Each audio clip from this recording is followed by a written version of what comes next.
নমস্কাৰ সকলোকে স্বাগতম জনাইছো অসম চৰকাৰৰ ডিপাৰ্টমেণ্ট অফ স্কুল এডুকেশ্যনৰ ফালৰ পৰা 23/5/2025 তাৰিখে এখন অতি গুৰুত্বপূৰ্ণ নিৰ্দেশনা আহিছে।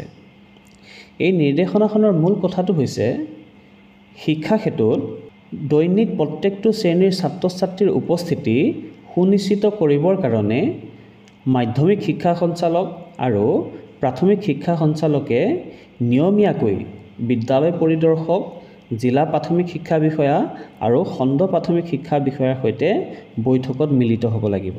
বিদ্যালয় পৰিদৰ্শক, জিলা প্ৰাথমিক শিক্ষা বিষয়া আৰু খণ্ড প্ৰাথমিক শিক্ষা বিষয়াই দৈনিক বিদ্যালয়ত ছাত্ৰ-ছাত্ৰীৰ উপস্থিতিৰ লগতে শিক্ষক-শিক্ষয়িত্ৰীৰ উপস্থিতি সক্ৰিয়ভাৱে অনুসৰণ কৰিব লাগিব।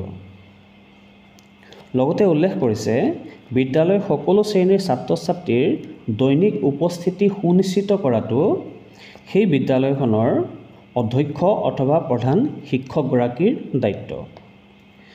দেখা গৈছে ৰাজ্যৰ শিক্ষা বিভাগে বিদ্যালয়ত ছাত্ৰ-ছাত্ৰীৰ উপস্থিতিক লৈ খুব জোৰ প্ৰদান কৰিছে। ইতিমধ্যে যিসমূহ বিদ্যালয়ত ছাত্ৰ-ছাত্ৰীৰ উপস্থিতি কম তেনেবোৰ বিদ্যালয়ৰ প্ৰধান শিক্ষকলৈ কিন্তু কাৰণ দৰ্শোৱাৰ জাননী শ্ব'কজ নটিচ প্ৰেৰণ কৰিছে।